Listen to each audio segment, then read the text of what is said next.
네, 부활 주간 기도를 위한 묵상 오늘 첫째 날입니다. 팀 켈러의 부활을 입다라는 책이 있어요. 이 책을 중심으로 좀 짧게 우리 일주일 또 그리스도의 부활에 대해서 같이 좀 나눠보겠습니다. 먼저 우리가 부활의 역사성, 부활이 실제적으로 이 역사 가운데 일어난 것이다라는 것을 좀 기억할 필요가 있습니다.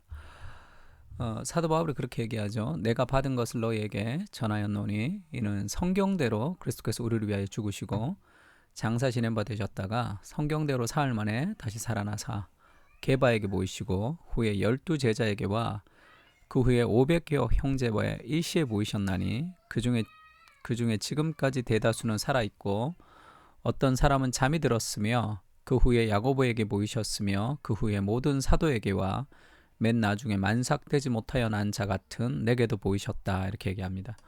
어떤 사람들은 이 예수님의 부활이 그렇게 이제 어떤 하나의 교훈으로만 생각하는 사람들도 있습니다. 그런데 예수님의 부활은 단순한 교훈이 아니라 지금 이 세상 가운데 우리가 살아가 있는 이 세상의 역사 가운데 일어난 그런 역사적 부활이라는 것이 굉장히 중요하죠. 그래서 우리가 믿는 종교, 우리가 믿는 기독교라는 것은 죽은 어떤 창시자의 교훈을 우리가 묵상하며 적용하며 살아가는 종교가 아니라 부활, 지금도 살아있는 그 그리스도와 연합된 지금도 살아있는 하나님과 함께 연합된 신앙생활을 하고 있는 것이 그것이 역사적 부활의 중요성입니다. 그래서 사람들이 부활을 믿는다, 죽은 자가 살아났다는 것을 믿는 것이 별로 합리성이 없다고 생각하는 경향이 있어요. 그래서 합리적인 사람들은 그것을 믿지 않는다라는 그런 경향이 있습니다. 근데 이때 합리성이라는 것은 내가 경험한 과학적 검증된 사실이 아니면 내가 받아들일 수 없다라고 생각을 하는 거니까 내 삶의 한계 이상의 것들을 우리가 이제 이해하지 않는 거죠. 그러니까 그거랑 좀 비슷하죠. 예수님이 무리를 걸었다는 것을 그것을 이제 어떻게 사람이 무리를 걸을 수 있냐 그렇게 얘기할 때 네가 말하는 것은 사람이고 내가 말하는 것은 하나님이다. 하나님이 무리를 걷지 못하면 예수님이 하나님이 인간이 되셨는데 하나님이 무리를 걷지 못하면 하나님이 물에 빠지면 그걸 어떻게 하나님이라고 할 수 있는가 이제 그런 이야기가 있습니다. 그러니까 이제 부활을 굉장히 인간적인 생각으로 합리적이지 않다라고 생각하는 사람들 안에서도 자체적인 모순이 있다는 것을 좀 알아야 되고 정말로 그리스도가 부활하셨다면 우리의 모든 것이 다 바뀌어야 되는 거죠. 그래서 우리가 이제 부활의 역사성을 이야기할 때 단순히 우리가 이제 무턱대고 부활했다는 걸 믿는 게 아니라 이 부활의 역사성을 믿는다는 것은 합리성이 없는 게 아니라 이것이 합리적이라는 그런 근거를 얘기합니다. 성경은. 왜냐하면 예수님의 부활에 증거가 있고 증인이 있기 때문에. 그래서 우리가 지금 법정에서 뭔가를 선언할 때 증거와 증인이 있으면 그것을 확실하다고 이야기하는 거죠. 그래서 단순히 덮어놓고 믿는 게 아니라 그리스도의 부활은 어떤 증거가 있다 이야기합니다. 그래서 바울도 이제 베스도에게 얘기할 때 그리스도의 부활을 이야기하면서 내가 미친 것이 아니요 참되고 온전한 말을 한다 할 때 이 온전하다라는 말이 reasonable, 그러니까 합리적이다. 그러니까 지금 바울의 신앙은 비이성적인 것이 아니라 어떤 의미에서 굉장히 합리적이고 추론적이다 그렇게 이야기를 하고 있습니다. 그래서 예수님의 부활이 정말로 역사적으로 부활했다는 것을 볼 수 있는 가장 큰 증거는 일단 빈 무덤이죠. 빈 무덤, 시체가 없는 거예요. 만약에 예수님의 부활이 거짓이라고 이제 사람들이 이제 생각을 했다면 그 시체를 찾아서 갖다 놓으면 끝나죠. 시체를 갖다 놓고 예수 죽었잖아 이렇게 얘기하면 끝이 나요. 근데 시체를 찾을 수가 없었다는 거예요. 그 빈 무덤이 그것이 그리스도께서 부활하셨다는 그런 증거입니다. 이 돌을 옮기는 것도 이 큰 돌을 누가 옮겼을까? 그 십자가에 못 박힌 예수님이 옮기고 도망갔다는 것은 이해할 수가 없는 거죠. 그러니까 빈 무덤이 역사적 증거 중에 하나고요. 그리고 이제 그 사람들은 이제 그렇게 생각하는 경향이 이것을 이제 시체를 도둑질해 갔다라고 이제 그렇게 생각하는 경향이 있죠. 근데 시체를 도둑질해 갔다라고 이제 생각할 때 시체를 도둑질해서 숨겨서 그 사람들에게 이익이 있어야 되잖아요. 시체를 숨겨서 도대체 어떤 이익을 가지는가 하면 그 예수님의 제자들이 예수님의 시체를 숨겨놓고 예수님이 부활했다라고 거짓말을 했다면 그들에게 어떤 이익이 있는가 하면 그들이 다 순교했단 말이에요. 아무 이익이 없이 순교했어요. 그러니까 그들이 정말로 순교했다는 것을 통해서 알 수 있는 것 중에 하나는 그리스도께서 정말로 부활하셨다고 믿는 것이 훨씬 더 합리성을 가지고 있다라고 이야기할 수 있습니다. 두 번째로 또 예수님의 부활의 역사적 증거 중에 하나는 이 수위가 흔들어지지 않는 거예요. 지금 그 예수님의 이 무덤에 이 당시의 무덤은 이제 그 미라같이 이렇게 그 붕대를 감는 거죠. 그래서 이제 그 예수님의 시체가 이제 미라처럼 그렇게 들어가 있는 거예요. 그 요한복음 20장 5절에 보면 구부려 세마포 놓인 것을 보았으나 들어가지는 아니하였더니 세마포 놓인 곳을 보았다는 거죠. 시몬 베드로는 따라와서 무덤에 들어가 보니 세마포가 놓였습니다. 예수님이 둘둘 말았던 세마포가 놓였죠.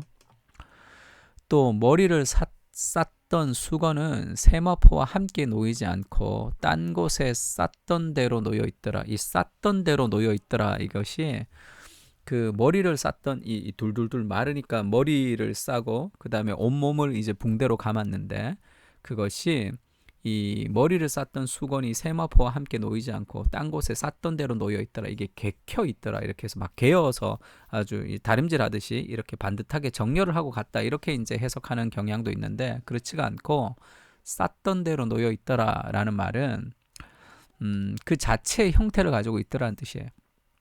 그러니까 이런 형태죠. 내가 사진을 잘 못 찾았는데 사진 이런 형태예요. 그러니까 지금 이 얼굴만 내놓고 지금 이걸 둘둘둘둘둘 다 만 거죠. 근데 이 머리를 이 둥근 형태로 이렇게 터번의 형태로 머리를 이렇게 둘렀단 말이에요. 이 머리를 두르고 이렇게 둘렀을 때 얼굴을 비우고 이 머리를 둘렀겠죠. 근데 이 예수님의 그 부활의 그 무덤에 들어갔더니 지금 이 둘둘둘 말려 있었던 이 예수님의 그 시체가 쓱 사라진 거예요. 그러니까 이 붕대가 인간이 그 속에 있다가 빠진 형태를 그대로 띈 상태에서 지금 그대로 있었다는 거죠. 그러니까 예수님이 벌떡 일어나서 이걸 막 풀어가지고 이렇게 개어놓고 이렇게 온 게 아니라 그냥 그 상황에서 쓱 빠진 거예요. 그러니까 이 둥근 형태의 머리를 그대로 가지고 있었던 그것이 이제 부활의 증거이죠. 머리를 쌌던 수건은 세마포와 함께 놓이지 않고 딴 곳에 쌌던 대로 놓여 있더라. 둥근 형태의 모습을 그대로 가지고 있더라. 예수님이 그렇게 이제 부활하셨기 때문에 그렇습니다. 그리고 나서 이 역사적인 부활에 바울이 그렇게 얘기하죠. 많은 사람들이 있다는 거지. 성경대로 예수님이 죽었다가 살아나셨고 성경의 예언대로 게바 베드로죠. 그리고 12제자에게도 보이셨습니다. 500의 형제에게도 보이셔서 지금 예수 그리스도가 이 무덤이 시체가 없다라는 그런 증거도 있고 그 다음에 증인이 있는 거예요. 지금 고린도전서를 쓸 당시에 지금 살아있는 사람이 있다면 지금의 대다수는 지금 살아있고 어떤 사람은 잠들었다 죽었다는 거죠. 그러면 살아있는 사람 그리스도의 부활을 보고 살아있는 사람이 있는데 그리스도께서 부활했다는 신약 성경을 썼을 때 그게 거짓말이라면 이 거짓말이라고 얘기했겠죠. 살아있어서 그 부활을 직접 목격했던 사람들이 있는 그 상황이 그러니까 그리스도의 부활은 역사적 부활은 증거도 있고 증인도 있는 거죠. 그래서 이 역사적 부활을 믿는 것은 굉장히 합리적입니다. 그러나 역사적으로 그것을 믿는 거로 우리가 믿음이 가져지는 건 아니죠. 역사적 부활이 우리 개인의 체험이 되어야 되는데 그러니까 바울이 그렇게 얘기하죠. 그 많은 증인들에게도 보이셨는데 그 후에 야고보에게도 보이셨고 그 후에 모든 사도에게도 보이셨습니다. 맨 나중에 만삭되지 못한 나 같은 자에게도 내게도 보이셨다. 맨 나중 만삭되지 10달이 채워지지 못하고 이 7달 만에 태어났다. 그러니까 바울이 직접 그렇게 태어났다는 뜻이 아니라 바울의 영적으로 거듭난 것이 자기는 만삭되지 못하여 태어난 사람 같은 영적으로 그렇게 부족한 자기에게도 그리스도의 부활을 보이셨다는 거죠.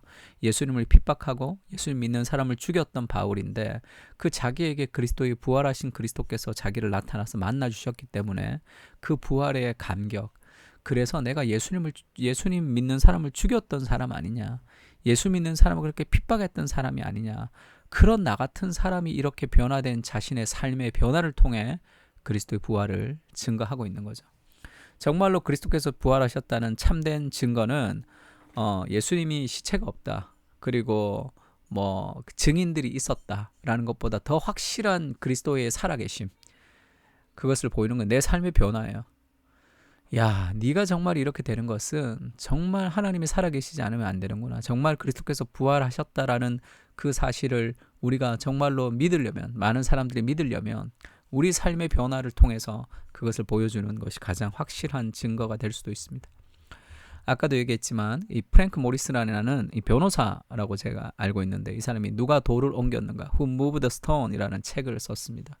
예수님의 그 부활이 가짜라고 생각하고 이 사람이 추적한 거예요. 그래서 예수님의 부활은 가짜구나라고 추적을 해서 결국은 제자들이 거짓말했다고 생각하고 성경을 막 살펴봤습니다. 그런데 한 가지 풀리지 않은 의문, 그들이 왜 거짓말을 했을까? 그들에게 이익이 되지 않는데 다 순교했단 말이에요. 다 순교했는데 순교의 제단 앞에 목숨을 버리면서까지도 그리스도의 부활을 부인하지 않았던 이유가 무엇일까? 그것이 도대체 풀리지 않았습니다.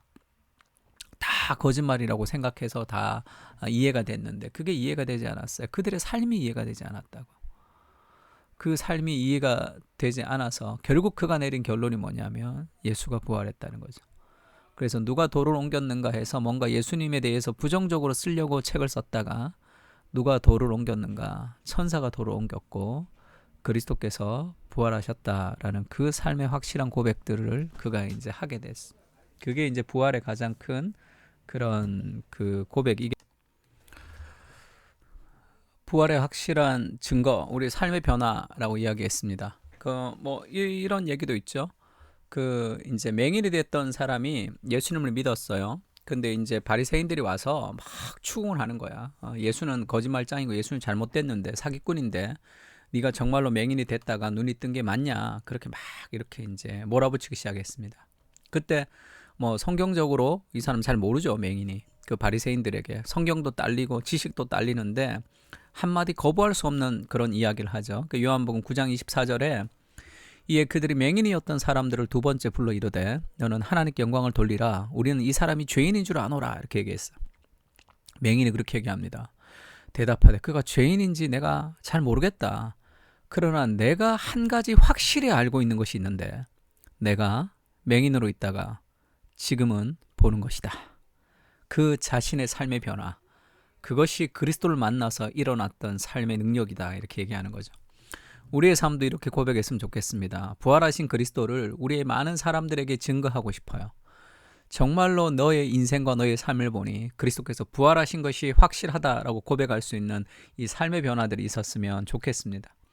우리가 지난주 주일날 설교했던 로비 캔드릭이라는 그 여자 선교사님, 그 25살 됐던 그 선교사님의 삶을 보면 그것은 예수 믿지 않는 사람도 참 감사하죠. 조선 땅에 와서 왜 그렇게 고생했을까? 그 고생을 딛고 그가 이 땅에 올 수 있었던 힘은 무엇일까? 그러면서 그 신앙에 대한 궁금함을 불러일으키는 것이겠죠.